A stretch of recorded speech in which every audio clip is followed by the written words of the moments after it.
The Tokyo Game Show revealed new details and footage from the highly anticipated Death Stranding 2. I went frame by frame to bring you as many details as possible. I am Moxie, and this is Heavy Speculation. If you are just as hyped for Death Stranding 2 or other gaming lore, consider subscribing to the channel. It's free and it helps a ton. Let's get into it. Hideo Kojima took the special stage at Tokyo Game Show with the Japanese voice actors in a special appearance from Nicholas Winding Refn, Hideo is crazy, also known as Heartman, dropping little nuggets of lore along the way. I'm going to start with the most boring and make my way all the way to the most lore-heavy sequences. Photomode be poppin'. Polaroid camera confirmed. For all the people thinking that this was creepy or weird for Kojima to do, it's really not. It's so cute.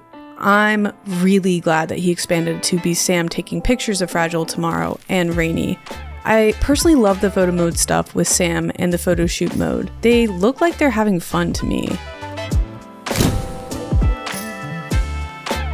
Don't be a hater, so hype. In one of the promotional photos for photo mode, there's a tiny little trinket on Tomorrow's shoe, and then there's these pop-in puff jackets.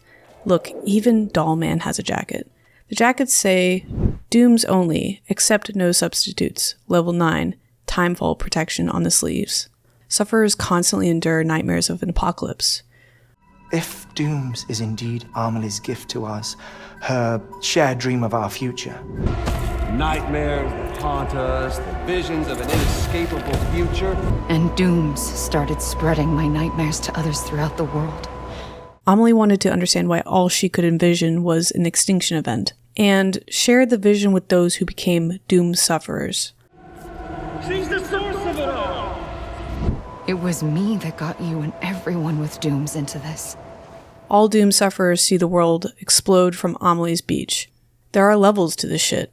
Sam is pretty low level, Fragile is mid level, whereas Higgs is high level. Higher levels mean higher connection to the beach. On the pocket of the jacket, it reads, Shipboard U something something, approved surveillance marking, no N/A. I'm not sure what that's supposed to mean. There's also this itty bitty little symbol above the pocket. It also appears on Sam's tank top from the gameplay trailer. I looked through the galleries of the wiki to see if there was any equipment or vehicles with the symbol, but to no avail. I think it could be some kind of biohazard symbol. Could also be the private entity that Fragile started Drawbridge with, considering it appears next to the Drawbridge logo.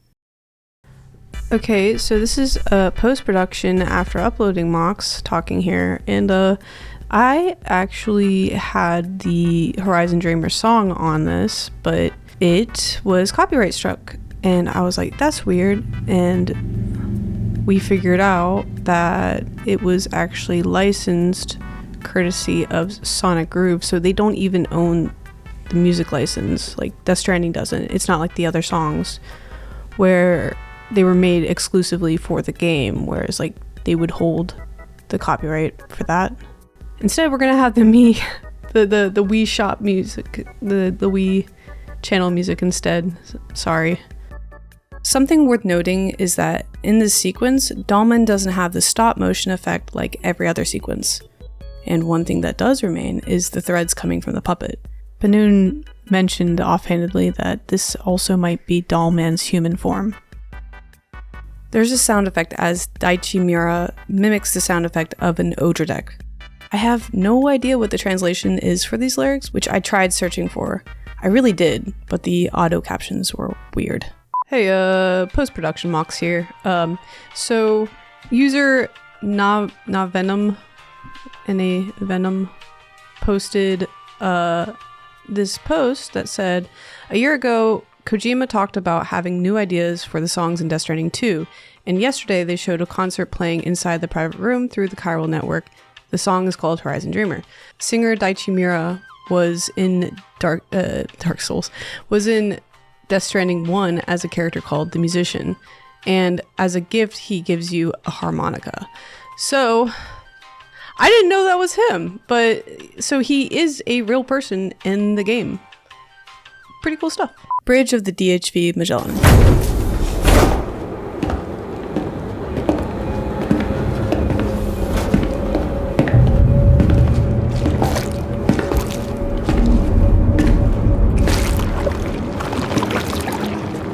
This is the headquarters of our humble operation, the bridge of the DHV Magellan. It's always like this when the DHV Magellan's on the move. Meet Tarman, our resident doctor and geophysicist. He's also the captain and pilot, in case you hadn't noticed. And a fellow doom sufferer. The nav console offers a direct connection to the tar currents. The downside being that we all have to bathe in caralium. Happy to have you aboard, Sam. You'll have to excuse me if I don't shake your hand. You steer this ship solo? Yeah, though the computer does most of the work. So this is a submarine? Spot on. We dive into the tar and use it to travel underground. Just beneath the surface of the Earth, there are currents we can ride almost anywhere. So what's your role in all this? Me?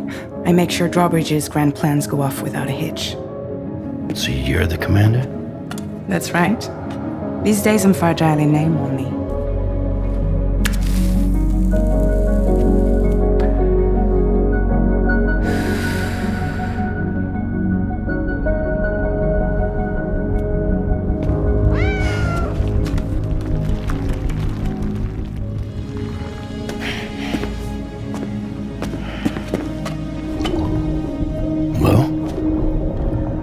So Lou is the child's name.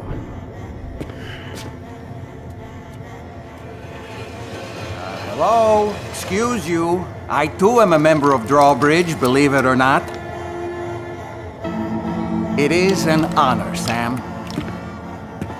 Little puppet? What? Puppet? No, I am alive and my own master. This is Dollman. A man whose cow wound up stuck inside a... Well, you get it. He used to be a spirit medium. When I was still flesh and bone, of course. Regrettably, my transformation cost me my talents. Lou, where are you? Fragile is the commander of the DHV Magellan, and we found out from the last trailer that Fragile started Drawbridge. Bridges no longer oversees the distribution network since all the knots were connected. Fragile told us that there was no need for human porters anymore, so she closed Fragile Express. The difference is, Drawbridge works in regions outside the UCA. Sam is also old in this scene, so it likely takes place right after us porters board the DHV Magellan. Tarman is the resident doctor, which we did see him performing medical procedures on Tomorrow in the last gameplay trailer. Clearly, since he owns a tool like a bone saw, he is experienced. Tarman is also a geophysicist, which really got my brain going. I definitely had to look up what a geophysicist is. According to USGS, a geophysicist is someone who studies the Earth using gravity, magnetic and electrical and seismic methods. This could have something to do with the weather stations, because they can read the electromagnetic energy. And I don't know if you've ever noticed a white hole opening up and spitting out the packages with a beam of lightning, but I actually caught it while it was happening. And it's weird. Two Sams appear, but one is kind of morphed. There's the whole side of chirality, which is kind of an expansive subject to get into in this video, but just know that this stuff is in real life, and would have real life applications if we could figure out the technology. It's basically all the things in Death Stranding, like the wireless power and the ultra strong materials. I have sort of a conspiracy that I've been unraveling, so let me know what you think about this in the comments below. Tarman is a captain and a pilot, which is self-explanatory. And Tarman is also a doom sufferer, which means he can essentially see what he is navigating. And as for the DHV Magellan, tar seeps up from the floor, which I will come back to in a second. The first thing I noticed was that the hologram of the wheel of the ship has little fishies swimming through it. There's also these tiny letters that say something like GOO or GPO. I couldn't figure it out. The console offers a direct connection to tar currents. Tar was not present before the stranding, according to Aaron Hill's interview. He speculates that the tar is a byproduct of the beach. The buildings also manifest through these tar pools. Tar currents are used to travel underground, and this is likely how we are able to travel to continents, since there is no air travel. according to the interview with Igor Frank, why planes and drones can't fly. Before the Stranding, airspace was very much like the modern day. At some point, the planes were automated before the UCA put a law into effect. There must be human input. Either way, the airspace was used regularly until chiral clouds blanketed the atmosphere. These chiral clouds interfere with flight and communication. Other countries became completely foreign, as there was no way to transmit information. This is why the UCA and bridges were able to swoop in with a new communication strategy, the network.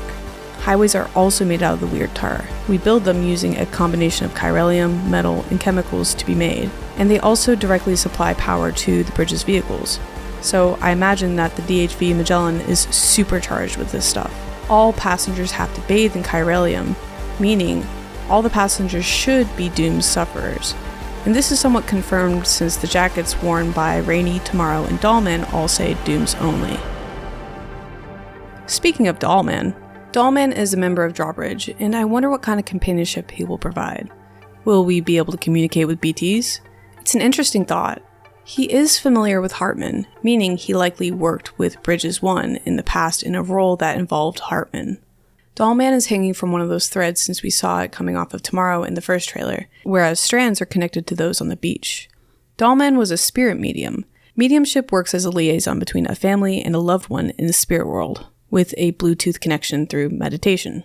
Dollman's Ka, meaning soul, got stuck in his doll, and he lost the ability to be a medium because it stuck with Dollman's Ha.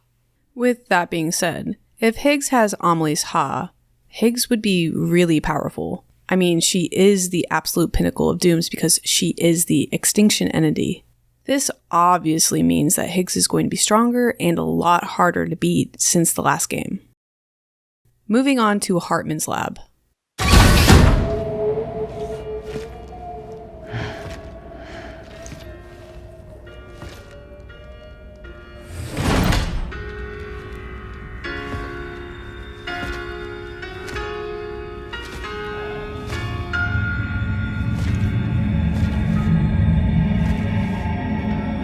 Administering shock. Stand clear.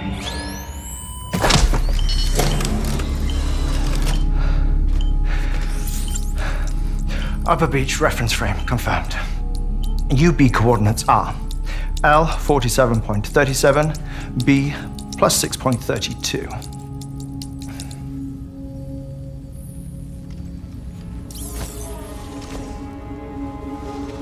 Heartman?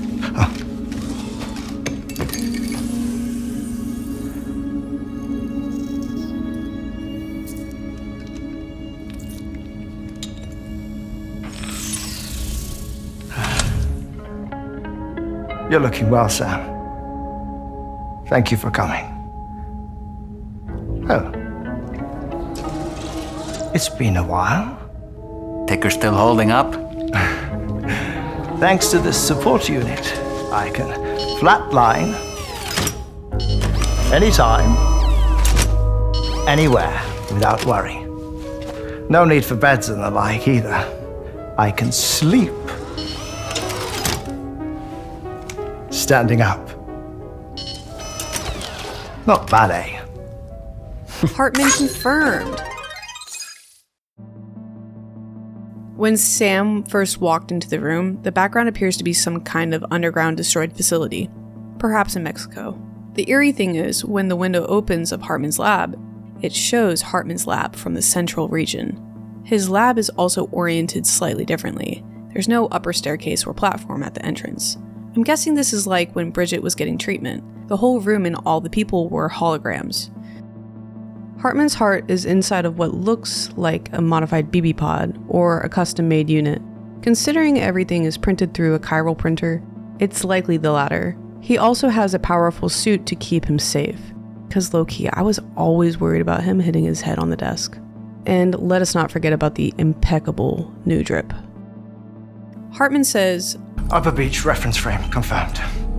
UB coordinates are L 47.37, B plus 6.32. I was wondering if these are some real or made-up coordinates, and they are not made up. Just like chirality, it's a very real thing. The Supergalactic Coordinate System is a reference frame within the Milky Way galaxy. The coordinates are galactic coordinates to the North Galactic Pole. Boys, we are going to go see Space Santa. The North Supergalactic Pole uses Coma Berenices as its reference point, which is interesting. Coma Berenices, Latin for Bernice's log, comes from an ancient story. Bernice was married to Ptolemy III. When Ptolemy went to battle in the Third Syrian War, she vowed to sacrifice her hair to the gods to bring Ptolemy home safely. A court astronomer identified this constellation as the source of Bernice's missing hair. And Bernice was, get this, an Egyptian goddess. So I ended up plotting on a star chart where the upper beach would be located. Remember how you had to put your birthday in at the start of the game? Quote, higher levels of Doom's abilities have been observed in those born under the constellations such as Cancer, Pisces, Cestus, Delphinus, and Gygus. End quote. There's also that weird gate from the very first Death Stranding 2 trailer, the one all the dudes in red were carrying caskets toward. Which, by the way, the casket also has the symbol of the DHV Magellan and on the puff jackets, so I have a feeling that the network and drawbridge have something to do with the Automated Public Assistance Company, or APAC for short. This was around before the UCA or bridges were in the picture. Die Heartman tells us, quote, the whole thing was automated, AI managed, deliveries carried out by drone. End quote. Anyway, the weird gate could be on the North Pole, and maybe it's somehow connected to the North Galactic Pole. This could also be a hint toward a level in space. In the first trailer, Lou has stars on her bib, and there are stars made of construction paper on the wall and hanging from the ceiling. So that's lit, man. We could be going to space, you know what I'm saying? Moving on to Rainy and Tomorrow.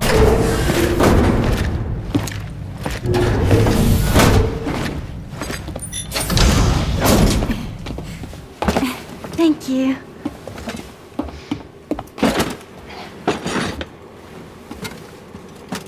In the place where I came from, no one gave birth to babies. They just stayed inside their mother's bellies. Well, in our world, babies are born and grow up to be adults. Or at least they're supposed to. It's only natural that Tomorrow wouldn't understand. After all, she was living in the realm of the dead.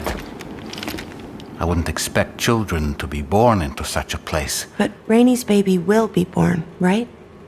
In due time, of course. Isn't that so? I'm sorry. It's okay.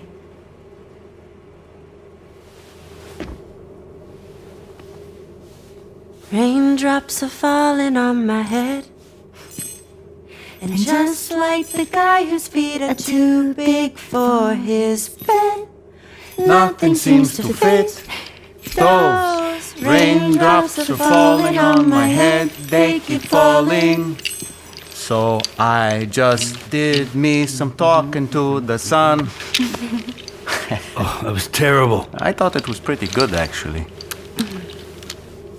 So you'll be a mother who gives birth to her baby. Mm-hmm. And I just can't wait.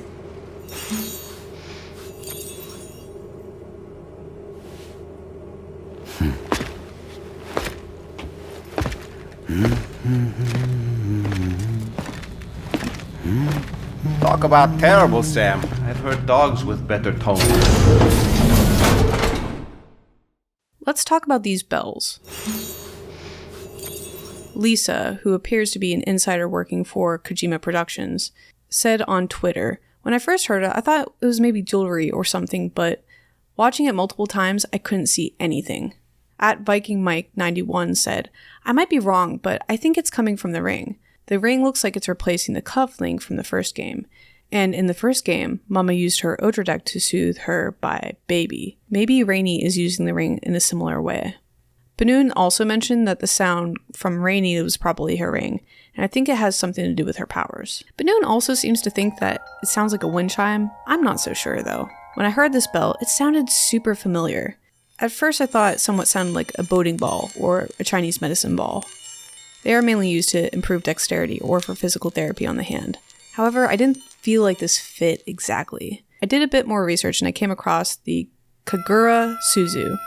Kagura Suzu is the bell, and the bell is used by a shaman in Shinto to perform a ritual where it's like god entertainment. And so they use these bells and perform movements to basically become the god during the Shinto ceremony. I don't know much about it, I'm not an expert, but that's what I gathered. Something I picked up from the Tokyo Game Show was said by Shioli Kutsuna. She said something to the effect of, "My name is Rainy and I make the rain." That was just the auto captioner though. So I sent this specific clip over to my good friend Last Protagonist to see if he could tell me what she said. He said, quote, "I wouldn't phrase it as the one who makes the rain, but she makes rain, but there's other mechanisms for it apparently." End quote. Thanks, Last Protagonist, you're the best. And something to keep in mind is that Higgs and possibly Clifford Unger both summon Timefall. I don't know, it's something really interesting to think about. Someone can bring about the rain or influence it in some way, and maybe they do it through some kind of medium. I'm not sure. But anyway, let's move on to the best part, the character introduction for Tomorrow. Tomorrow is from the world of the dead. No one that was pregnant would give birth, and this makes sense. I realized the beach was connected to the world of the dead. Normally the souls of the dead move on. The beach is just a corridor, a place through which they pass on the way to the other side. Your BB links you to the world of the dead. Cut the cord of the BT, and it returns to the world of the dead. So, I started researching bridge babies, children bound to the world of the dead. Of course the babies aren't born in the world of the dead. Remember? All of the mothers are brain dead. So they go to the world of the dead pregnant because they are still connected to the bridge babies. So all the pregnant women Tomorrow is referring to are the mothers that worked with bridges. Meaning, Tomorrow is probably dead, or at least somehow resided with the world of the dead. They peel her out of the mummification in the gameplay trailer. But here's the most interesting part. Chapter 15 was called Tomorrow is in Your Hands. During the last chapter, Lou is literally in your hands, which kind of runs along with my current running theory that Lou is Tomorrow, is Amelie, is Bridget. And something I haven't seen brought up anywhere is the drawbridge logo, both stick and rope to protect and connect together for tomorrow. For tomorrow! I was freaking out when I saw this. Okay, both stick and rope to protect and connect together for tomorrow. So, here's what I'm thinking. Tomorrow is a very important figure. This could have something to do with Lou's mystery. If you remember from the gameplay trailer. Now, according to them, BB-28 was flagged for disposal and subsequently incinerated 4 years ago, long before you and Lou first met. If drawbridge is really meant for tomorrow, that would mean the entire operation will revolve around recovering her from the world of the dead and delivering her somewhere. Think about it. If our goal is to recover her, then the mission would become to protect her. But why? I think it has something to do with Lou, Tomorrow, Amelie, and Bridget holding together the universe in some form. To speculate, perhaps Amelie's Ha being stuck on the beach caused her Ha to become sundered in time. Because, remember, time does not move the same way on the beach. Time stops on the beach, but not in the seam. There's the world of the dead, the beach, the seam, and our world. This is some heavy speculation here. Perhaps each of these worlds belong to one of the characters, or these characters are lost within these worlds. Maybe our goal will be recovering Amelie's Ha, recovering Tomorrow, finding Lou, and then perhaps going to the upper beach to find Bridget. And this might involve giving up Lou. The key to the beach might be uniting the different parts of Amelie's Ka, and maybe the cultivation is Tomorrow.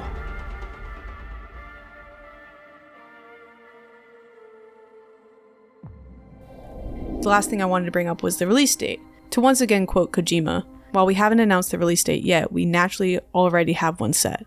The plans are in place, although production is progressing toward that goal. Various factors could affect the timing of the release. There is so much to look forward to in Death Stranding 2, I cannot wait. There's some other things that were released about the production, such as the Daruma doll. A Daruma doll is a traditional talisman of luck to the Japanese, and the doll is used as a goal setter. To quote Kojima here, a Unity party was held in preparation for the release of Death Stranding 2 next year. All the staff members painted eyes of the Daruma doll, with their wishes increasing the sense of unity and injecting enthusiasm. I just thought this was really cool. It says DS2 and it's painted kind of in this Egyptian Japanese style, which is rad in my opinion. I'm so hyped for this game. Like, I just cannot wait. So if you're just as hyped as I am, remember to subscribe because I'm going to cover anything that comes out, any new information, because I'm really excited. And if you like the video, please consider subscribing, becoming a channel member or a patron on Patreon, because I have to buy a fucking PlayStation 5. Kojima, why? Why, Kojima? Why? Anyway, thank you so much for watching, and I'll see you in the next one.